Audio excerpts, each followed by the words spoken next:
NDTV जिसके नाम के आगे लोग अक्सर आर लगा दिया करते हैं क्योंकि शायद वो एनडीटीवी जो काम करता है उसको ज्यादा बेहतर से डिपिक्ट कर पाता है आर लगने के बाद, है ना। इन्होंने क्या किया, थोड़े दिनों पहले एक रिपोर्ट को ट्वीट करा जिस रिपोर्ट में ये लिखा था कि भैया आज भारत में 44,643 कोरोना के नए केसेस आए हैं जो पिछले दिन के कंपैरिजन में 4% ज्यादा हैं। अब इस रिपोर्ट में जो फोटो लगी हुई थी वो एक भाईजान की थी। अब ये तो ब्लंडर हो गया, भारी मिस्टेक हो गया एनडीटीवी वालों से। तुरंत इसके होने के बाद ही जो भाईजान लोग हैं वो हरकत में आ गए। अलीगढ़ मुस्लिम यूनिवर्सिटी का एक हिस्ट्री सीटर है, सरजील उस्मानी उसका नाम है, उसने ट्वीट किया कि भाई इस रिपोर्ट में ये फोटो किस स्टाफ ने लगाई, मुझे उसका नाम बताओ, मेरा डीएम ओपन है। एनडीटीवी के जो एम्प्लॉइज हैं वो चाहे तो मुझे डीएम करके बता सकते हैं। ठीक, अब जो एनडीटीवी है वो ट्रूथ टू द पावर करता है ना, फियरलेस जर्नलिज्म का प्रतीक है, बोल की लब आजाद है तेरे वाली गैंग का, मतलब ये भी एक वही है ना इनका प्यादा या जो भी कह ले। तो मुझे लगा कि भाई ये थोड़ी बहुत करेज दिखाएंगे, है ना, जिनकी बैकबोन जो है वो सीधी हो। इतने जो और भाईजान लोग थे वो भी आ गए, उन्होंने एनडीटीवी को प्यार प्यार भरी बातें कहनी शुरू कर दी, सेकुलरिज्म की परिभाषा बताने लगे, एनडीटीवी को ही इस्लामोफोब कहने लगे। मतलब समझ रहे हो, एनडीटीवी को इस्लामोफोब कहने लगे भाईजान लोग। मतलब ये तो होता ना अपने ही प्यार को खुद से जुदा कर देना, कुछ इस तरीके का कर दिया इन लोगों ने। अब इस सारे प्रकरण में ट्विटर पे हर किसी ने देखा, पर एक चीज मिस हो गई। वो जो चीज है ना वही इल्जाम की पिछले 1400 सालों से सक्सेस की कुंजी है जो मैं आप लोगों को बताना चाहता हूं।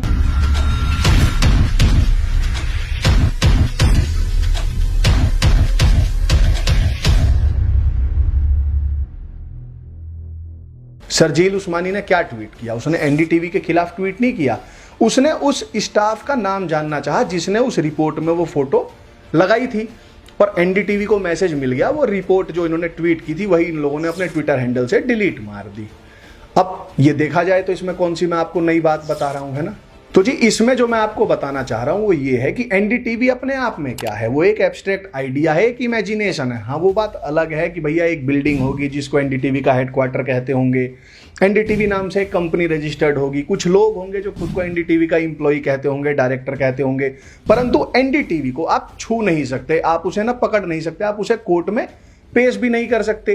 कोर्ट में हाजिर होने भी कोई व्यक्ति आएगा, कोई डायरेक्टर आएगा, उस कंपनी का कोई इंप्लॉई आएगा, है ना। इसलिए जो ये जिहादी हैं वो एनडीटीवी को नुकसान नहीं पहुंचा सकते, पर उस स्टाफ को, उस डायरेक्टर को, उस इंप्लॉई को, जिस स्टाफ ने उस रिपोर्ट में वो मुसलमान की फोटो लगाई थी, उसको हार्म पहुंचा सकते हैं। इनफैक्ट ये लोग तो हार्म पहुंचाने में इतने स्पेशलाइजेशन कर चुके हैं कि इनफैक्ट ये जो बिल्डिंग है एनडीटीवी की उसका भी अल्लाह अकबर कर सकते हैं, पर ओवरऑल एनडीटीवी को नहीं कर सकते। और सरजील उस्मानी का जो मैसेज है वो भी डिलीवर हो गया, एनडीटीवी वालों ने वो ट्वीट ही डिलीट कर दिया। इन वामपंथियों का ना एक इंटेलेक्चुअल फादर हुआ, मतलब इन वामपंथियों की हिस्ट्री में देखा जाए तो वो सर जॉन टाइप रहा, उससे जो ये बराक ओबामा और हिलेरी क्लिंटन जैसे वामपंथी हैं वो भी इंस्पायर होते रहे। उसने एक किताब लिखी 12 रूल्स फॉर रेडिकल्स। उस किताब में एक वो रूल क्या बताता है कि always personalize your target, never target an abstract. मतलब वो ये कहता है कि भैया किसी एब्स्ट्रैक्ट, किसी आइडिया को टारगेट मत करो, किसी पर्सन को टारगेट करो। क्यों? क्योंकि आइडिया तो एब्स्ट्रैक्ट होता है पर पर्सन जो होता है वो रियल होता है। और इसके लाभ देखो आप क्या क्या होते हैं। अब अगर भैया आपका टारगेट कोई पर्सन है तो इसका मतलब वो कोई बॉडी होगी, है ना, जो टकरा भी सकती होगी किसी चीज से, उसकी एक फैमिली भी होगी, वो कहीं आता जाता भी होगा, वो दिखता भी होगा, उसके बच्चे होंगे, उसकी माँ बाप होंगे, उसकी पत्नी होगी, उसका घर होगा जिस पर कुछ नहीं तो पेट्रोल पंप से ही हमला किया जा सकता होगा, है ना। अब आप लोगों को समझ में आ रहा है कि ये सरजील उस्मानी पर्टिकुलर उस स्टाफ का नाम क्यों जानना चाह रहा था जिसने उस रिपोर्ट में वो फोटो लगाई थी। अब आप लोगों को समझ में आ रहा है कि जो हमारी ये मीडिया है, ये जब बलात्कारी मौलवी होता है उसके बाद भी उसमें फोटो ये छापती है किसी हिंदू की। आपको पता है जब मौलवी रेपिस्ट होता है तो आपने कहीं पढ़ा किसी न्यूज में कि अब मौलवी रेप्ड, वहां होता है प्रीस्ट रेप्ड, है ना। अब आप लोगों को शायद ये भी समझ में आ रहा होगी जो हमारी बॉलीवुड की मूवीज हैं उसमें जो गुंडा होता है वो मतलब जितना गंदा गुंडा दिखाना होगा उसे उतना ही हिंदुइज्म के निकट दिखाते हैं। मतलब वो टीका भी लगाता होगा, वो भगवा पटका भी लगाता होगा, है ना, वो मतलब भगवा कपड़े भी पहनता होगा। कई मूवीज में ऐसा दिखाते हैं कि जो सबसे बड़ा गुंडा है वो 2 घंटे पूजा पाठ करता है, उसके बाद वो हफ्ता वसूली करने जाता है।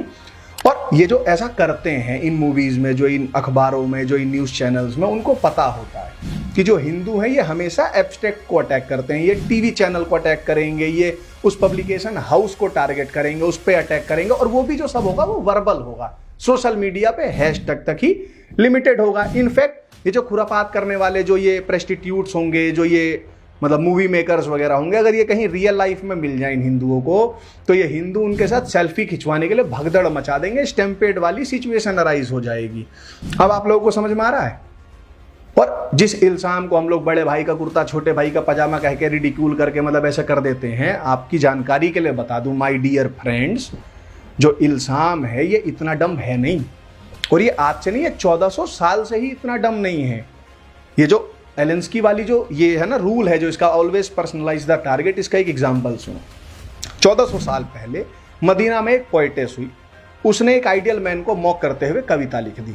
आइडियल मैन ने उसकी कविता को अटैक नहीं करा, एब्स्ट्रैक्ट को, उसने उस पोएटेस को ही जान से मरवा दिया। Message was delivered very clear, don't mock the ideal man, don't mock इल्जाम, nobody does, and if somebody does he pays the price by his life. वो कौन सी हैं वो पंक्तियां? गुस्ताख रसूल की एक सजा, सरधड़ से जुदा, सरधड़ से जुदा। अब आप लोगों को समझ में आया जो सरजील उस्मानी के ट्वीट में लिखा था कि उस स्टाफ का मुझे नाम बता दें, मेरा डीएम खुला हुआ है, डीएम खुला हुआ है।